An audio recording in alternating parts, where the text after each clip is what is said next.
Hello student, तो आप सभी को स्वागत है अपने YouTube channel SSC target job में। आज हम बात करें आरपीएफ कांस्टेबल और एसआई के लिए। आप सभी के लिए मोस्ट 50 इंपॉर्टेंट क्वेश्चन लेके आ चुके हैं। जिस तरह से एग्जामिनर आपके एग्जाम में क्वेश्चन सेलेक्ट करके लाता है प्रीवियस क्वेश्चन, उसी के अनुसार लाया गया प्रीवियस क्वेश्चन है, इंपॉर्टेंट क्वेश्चन है। हर एक प्रश्न आपके एग्जाम के लिए इम्पोर्टेंट है, तो आप लोग इसे बारीकी से लगाना। जो याद ना हो उसे याद जरूर कर लेना, क्योंकि आपके एग्ज़ाम में पूछने की पूरी संभावनाएं हैं। अगर चैनल पे आप पहली बार हो तो चैनल को सब्सक्राइब कर लेना, बेल आइकन दबा लेना, क्योंकि ऐसे मोस्ट इंपॉर्टेंट वीडियो आपके पास हर रोज़ मिल सके और आप अपने एग्ज़ाम में बहुत आसानी तरीके से रिजल्ट कर सकते हो। इसलिए आप लोग चैनल से ज़रूर जुड़ जाना। तो चलते हैं बिना टाइम गवाते हुए सीधे क्वेश्चन की ओर। और पहला क्वेश्चन दिया गया है 58वें ज्ञानपीठ पुरस्कार से किसे सम्मानित करने की घोषणा की गई। ये करेंट अफेयर का मोस्ट इंपॉर्टेंट क्वेश्चन है, तो आपके लिए रख दिया गया है। 58वां ज्ञानपीठ पुरस्कार से किसे सम्मानित करने की घोषणा हुई है, तो इसका राइट आंसर हो जाएगा कवि गुलजार और जगत गुरु रामभद्राचार्य को। किसे किया गया है, तो कवि गुलजार और जगत गुरु रामभद्राचार्य जी को कैवा है, तो 58वें ज्ञानपीठ पुरस्कार से सम्मानित किया जाएगा। तो राइट आंसर हो जाएगा ऑप्शन ए। अगला क्वेश्चन दिया गया है विश्व में पवन ऊर्जा का सबसे बड़ा उत्पादक देश कौन सा है। विश्व में पवन ऊर्जा का सबसे बड़ा उत्पादक देश कौन सा है, तो इसका राइट आंसर हो जाएगा अमेरिका। क्या हो चीन हो जाएगा। पवन ऊर्जा का सबसे बड़ा उत्पादक देश जो है चीन है। पहला में चीन, अगर दूसरा पूछ दे आपको तो दूसरा हो जाएगा अमेरिका। दूसरा में आता है अमेरिका और तीसरा में आता है जर्मनी। और चौथा में कौन आता है, आप लोग जरूर बताना। चौथा में कौन आता है, तो चौथा में कौन आता है, भारत देश आता है। कौन आता है, भारत देश। तो याद रखना, हमारे भारत देश जो आता है चौथे में आता है पवन ऊर्जा के उत्पादन में। अगला क्वेश्चन दिया गया है पूर्वी घाट का सर्वोच्च चोटी, पूर्वी घाट का सर्वोच्च चोटी कौन है, तो इसका राइट आंसर हो जाएगा महेंद्रगिरी। कौन है, पूर्वी घाट के सर्वोच्च चोटी जो है वो महेंद्रगिरी है। तो राइट आंसर हो जाएगा ऑप्शन नंबर बी। एक क्वेश्चन यहाँ से और पूछता है माउंट एवरेस्ट की ऊंचाई। क्या पूछता है, माउंट एवरेस्ट की ऊंचाई। तो माउंट एवरेस्ट की ऊंचाई कितना है, तो 8,848 मीटर। याद रखना, माउंट एवरेस्ट की ऊंचाई भी पूछता है। तो अगला क्वेश्चन दिया गया है यूरेनस यूरेनस जो है, यूरेनस सूर्य के चारों ओर एक परिक्रमा, यहाँ पे परिक्रमा कर लेना, क्या कर लेना, परिक्रमा। एक परिक्रमा में कितना समय लेता है। यूरेनस जो है सूर्य के चारों ओर एक परिक्रमा में कितना समय लेता है, तो इसका राइट आंसर क्या हो जाएगा, इसका राइट आंसर हो जाएगा 84 वर्ष। कितना लेता है, 84 वर्ष में वो परिक्रमा पूरा करता। कौन, यूरेनस। अगर पूछ दे बुध जो है, बुध कितना दिन में करता है, परिक्रमा लगाता है सूर्य के, तो 88 दिन में। 88 दिन में कौन लगाता है, बुध लगाता है। याद रखना, कौन, तो बुध। अगला क्वेश्चन दिया गया है India for Indians. India for Indians के लेखक कौन है, इंडिया फॉर इंडियंस के लेखक कौन है, तो इसका राइट आंसर हो जाएगा चित्तरंजन दास। कौन है, चित्तरंजन दास है। राइट आंसर ऑप्शन बी हो जाएगा। अगला क्वेश्चन दिया गया है प्रथम कांग्रेस अधिवेशन के अध्यक्ष कौन थे। प्रथम कांग्रेस अधिवेशन के अध्यक्ष जो है वो कौन थे, तो इसका राइट आंसर हो जाएगा बोमेश चंद्र बनर्जी थे। कौन थे, बोमेश चंद्र बनर्जी। प्रथम कांग्रेस अधिवेशन के अध्यक्ष जो थे बोमेश चंद्र बनर्जी थे। और अगर पूछ दे कांग्रेस का स्थापना किसने किया था, कांग्रेस का स्थापना किसने किया था, तो ए.ओ. ह्यूम हो जाएगा। क्या हो जाएगा, ए.ओ. ह्यूम हो जाएगा। अगर पूछ दे कांग्रेस का प्रथम अधिवेशन क्या था, अधिवेशन, कांग्रेस का प्रथम अधिवेशन कहाँ हुआ था, तो मुंबई में हुआ था। कहाँ हुआ था, मुंबई में। याद रखना, मुंबई में हुआ था। और कब हुआ था, तो 1885 में हुआ था। कब हुआ था, 1885 में। प्रथम कांग्रेस अधिवेशन हुआ था मुंबई में 1885 में। अध्यक्ष कौन रहे थे? बोमे चंद्र बनर्जी रहे थे। कांग्रेस का स्थापना कौन किया था? ए.ओ. हयूम किया था। आप लोग याद रखना सभी क्वेश्चन का आंसर। अगला क्वेश्चन आया है, भारत की पहली हेलीक्राफ्ट आपातकालीन, यहाँ पे थोड़ा सा मिस्टेक, आप लोग ध्यान देना। भारत की पहली हेलीक्राफ्ट हो जाएगा आपातकालीन चिकित्सा सेवा कहाँ प्रारंभ हुई है? भारत की पहली हेलीक्राफ्ट आपातकालीन चिकित्सा सेवा जो है वो कहाँ प्रारंभ हुआ है? तो इसका राइट आंसर हो जाएगा उत्तराखंड में। क्या हो जाएगा? उत्तराखंड में राइट आंसर हो जाएगा। ऑप्शन नंबर भी इंपॉर्टेंट क्वेश्चन है, थोड़ा क्वेश्चन में मिस्टेक हो गया टाइपिंग में, तो आप लोग ध्यान रखना। अगला क्वेश्चन दिया गया है, भारत के राष्ट्रपति का पद की शपथ कौन दिलाता है? भारत के राष्ट्रपति पद की शपथ कौन दिलाता है? तो इसका राइट आंसर हो जाएगा मुख्य न्यायाधीश। कौन दिलाता है? तो मुख्य न्यायाधीश। कौन दिलाता है? मुख्य न्यायाधीश दिलाता है। राइट आंसर हो जाएगा ऑप्शन बी। अगला क्वेश्चन दिया गया है, भारत का सर्वोच्च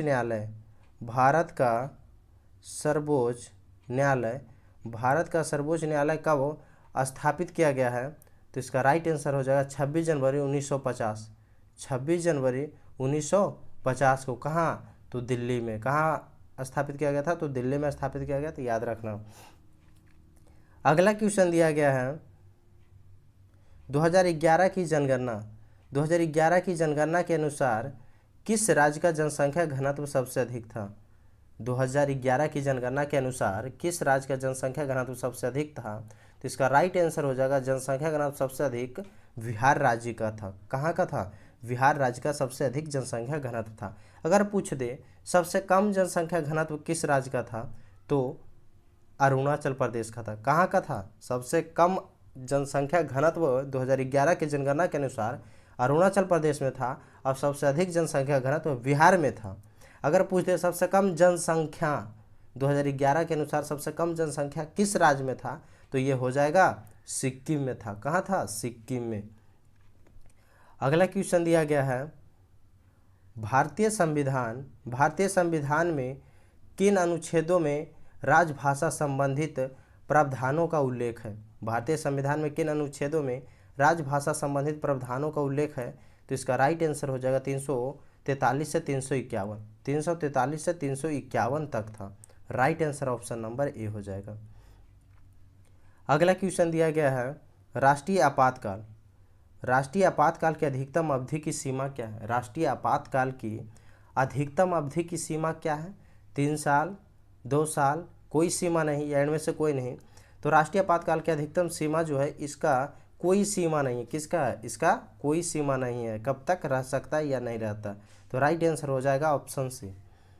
अगला क्वेश्चन दिया गया है,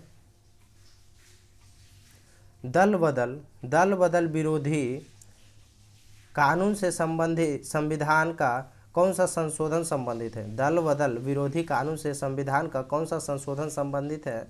तो राइट आंसर हो जाएगा 52वां संविधान संशोधन संबंधित है। राइट आंसर ऑप्शन सी हो जाएगा। अगला क्वेश्चन दिया गया है, किस संशोधन द्वारा नागालैंड को राज्य का दर्जा प्रदान किया गया? किस संशोधन द्वारा नागालैंड को राज्य का दर्जा प्रदान किया गया है?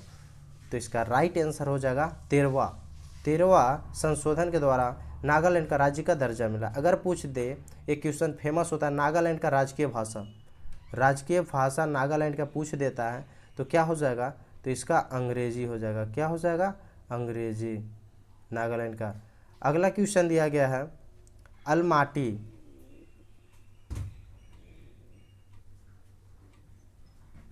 अलमाटी बांध किस नदी पर बनाया गया? अलमाटी बांध जो है किस नदी पे बनाया गया है? तो इसका राइट आंसर हो जाएगा कृष्णा नदी पे बनाया गया अलमाटी बांध। राइट आंसर हो जाएगा ऑप्शन सी। अगला क्वेश्चन दिया गया है, भारत में सबसे बड़ा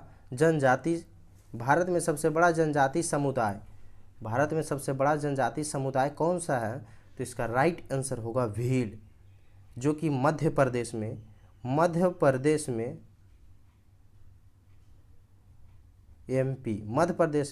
38% पाया जाता है। कितना? 38% भील जाति जनजाति पाया जाता है। तो राइट आंसर क्या हो जाएगा? Option number A. अगला क्वेश्चन दिया गया है, विश्व में रेशम का प्रचलन सर्वप्रथम कहाँ हुआ था? विश्व में रेशम का प्रचलन जो है सर्वप्रथम कहाँ हुआ था?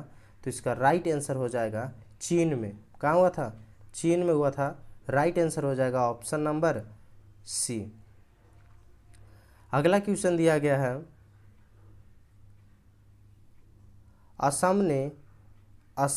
असम राज्य ने किस आधिकारिक राज्य फल के रूप में नामित किया है? असम ने किस आधिकारिक राज्य फल के रूप में नामित किया है? आम को, केला को, काजी नींबू को, या इनमें से कोई नहीं? तो इसका राइट आंसर होगा काजी नींबू को। किसे क्या है? काजी नींबू को क्या है? राज्य फल के रूप में नामित। राइट आंसर हो जाएगा ऑप्शन सी। अगला क्वेश्चन दिया गया है, हाल ही में रिकॉर्ड जीएसटी कनेक्शन में कौन सा राज्य शीर्ष पर रहा है? हाल ही में रिकॉर्ड जीएसटी कनेक्शन में कौन सा राज्य शीर्ष पर है? तो इसका राइट आंसर हो जाएगा महाराष्ट्र। महाराष्ट्र राज्य जो है शीर्ष पर रहा है। राइट आंसर हो जाएगा ऑप्शन नंबर सी। अगला क्वेश्चन दिया गया है, सिलवासा की राजधानी पूछ रहा है। क्या पूछ रहा है? सिलवासा का राजधानी। तो सिलवासा का राजधानी क्या होता है? तो इसका राइट आंसर हो जाएगा दादर एवं Nagar Haveli. Option number A इसका राइट आंसर हो जाएगा। अगला क्वेश्चन दिया गया है,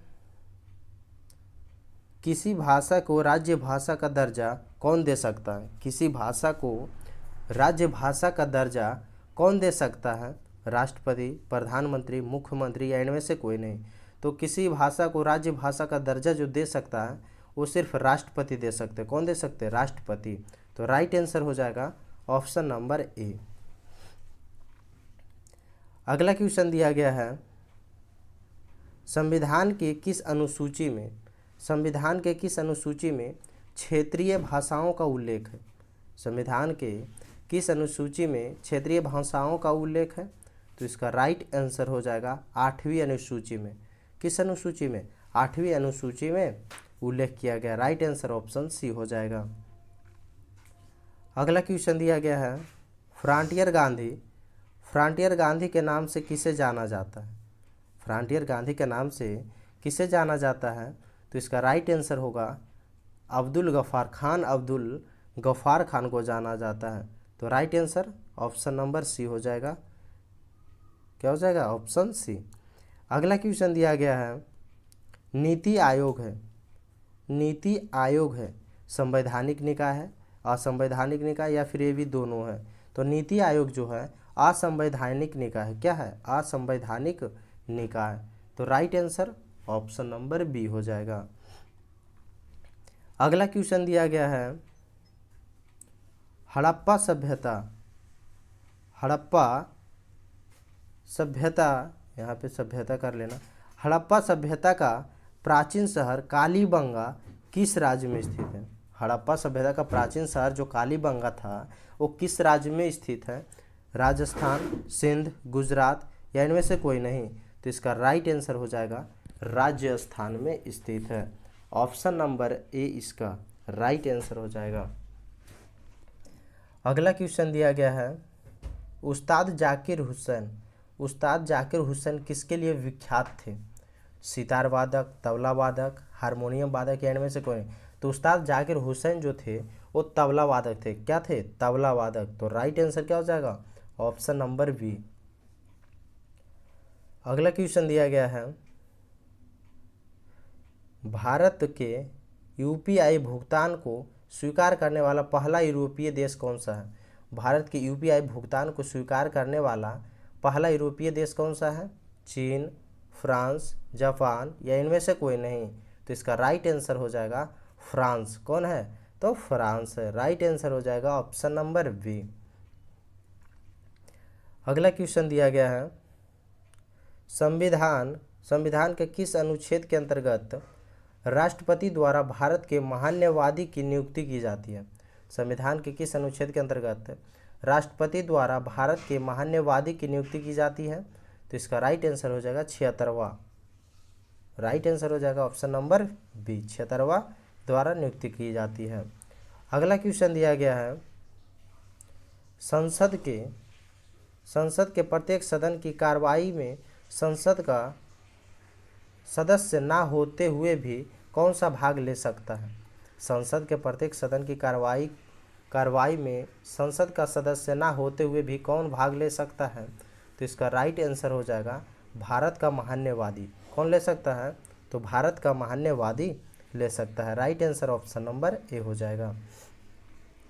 अगला क्वेश्चन दिया गया है, राज्य का उच्चतम विधि अधिकारी कौन होता है? राज्य का उच्चतम विधि अधिकारी कौन होता है? तो इसका राइट आंसर हो जाएगा महाधिवक्ता होता है। कौन होता है? महाधिवक्ता। राइट आंसर ऑप्शन ए हो जाएगा। अगला क्वेश्चन दिया गया है, उच्च न्यायालय के न्यायाधीशों के सेवानिवृत्ति की अधिकतम उम्र सीमा क्या होती है? उच्च न्यायालय के न्यायाधीशों के सेवानिवृत्ति की अधिकतम उम्र सीमा क्या है? तो इसका राइट आंसर हो जाएगा 65 वर्ष। कितना हो जाएगा? 65 वर्ष। Right answer option number C हो जाएगा। अगला क्वेश्चन दिया गया है, डोगरी भाषा किस राज्य या केंद्र शासित प्रदेश में बोली जाती है? डोगरी भाषा जो है किस राज्य केंद्र शासित प्रदेश में बोली जाती है? तो इसका राइट आंसर हो जाएगा जम्मू कश्मीर। कहाँ बोली जाती है? जम्मू कश्मीर में बोली जाती है। राइट आंसर ऑप्शन सी हो जाएगा। अगर आप लोग अभी तक चैनल को सब्सक्राइब नहीं किए हो तो चैनल को सब्सक्राइब जरूर कर लेना, बेल आइकन दबा लेना, वीडियो को लाइक कर देना, क्योंकि ऐसे मोस्ट इंपॉर्टेंट एवं सेलेक्टेड वीडियो आपको जल्दी और हर रोज़ मिल सके, क्योंकि हर एक प्रश्न आपके लिए इम्पोर्टेंट होने वाला है। तो आप लोग इसे ज़रूर सब्सक्राइब कर लेना। अगला क्वेश्चन दिया गया है, दुनिया के मजदूर एक हो का नारा किसने दिया था? दुनिया के मजदूर एक हो का नारा किसने दिया था? तो इसका राइट आंसर हो जाएगा कार्ल मार्क्स। कौन दिया था? कार्ल मार्क्स दिया था।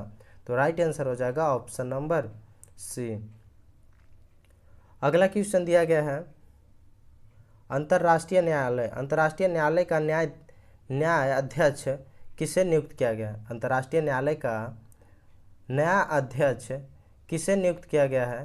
तो इसका राइट आंसर हो जाएगा ऑप्शन नंबर ए, नवाब सलाम को। किसे नियुक्त किया गया?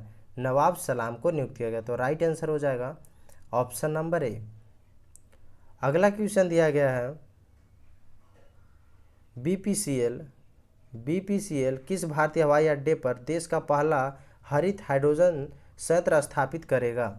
बीपीसीएल किस भारतीय हवाई अड्डे पर देश का पहला हरित हाइड्रोजन संयंत्र स्थापित करेगा?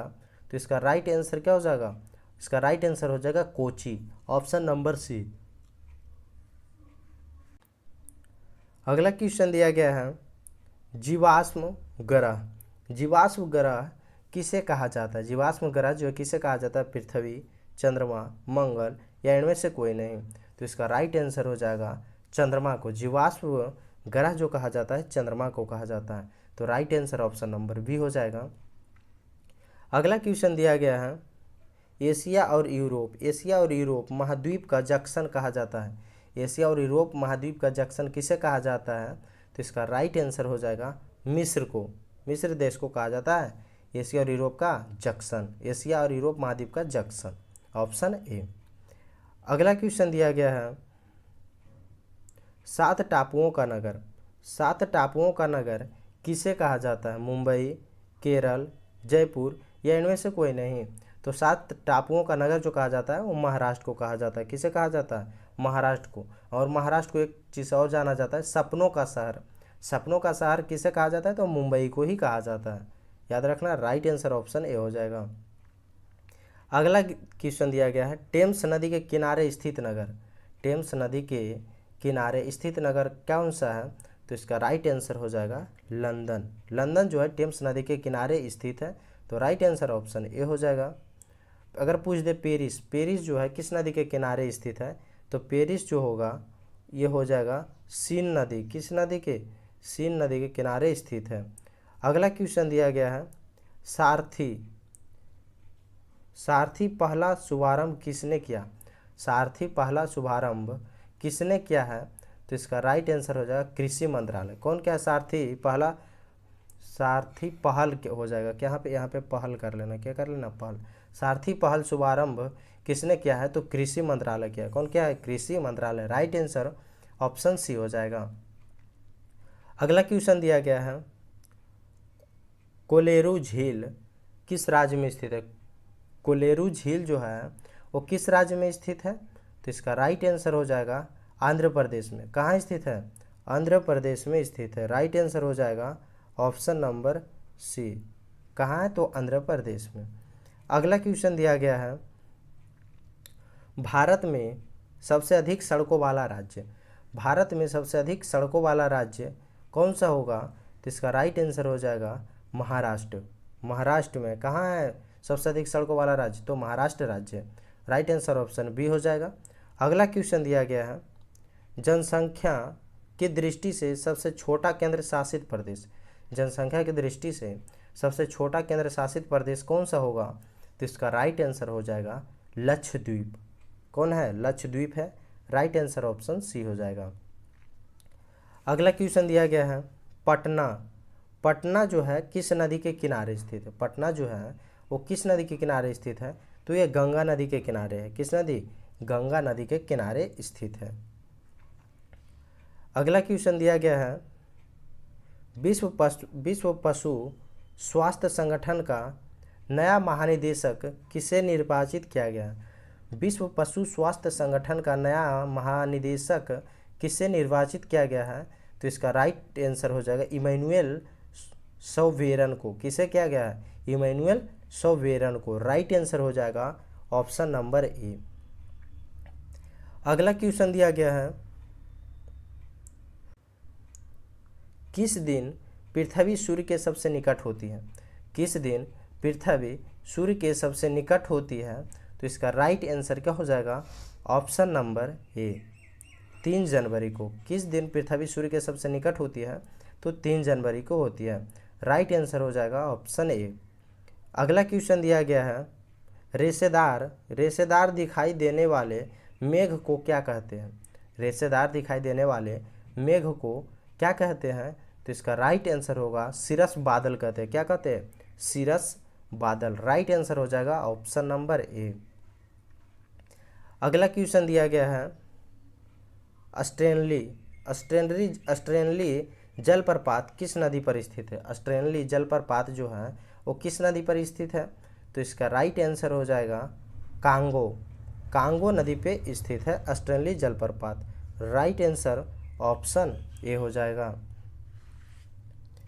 अगला क्वेश्चन दिया गया है, राजभाषा का उल्लेख, राजभाषा का उल्लेख संविधान के किस भाग में है? राजभाषा का उल्लेख जो है संविधान के किस भाग में है? तो इसका राइट आंसर हो जाएगा भाग 17 में। किस में? भाग 17 में। और अनुच्छेद पूछे तो कहाँ से कहाँ तक है? तो अनुच्छेद 343 से 351। कहाँ तक? 343 से 351 के बीच है।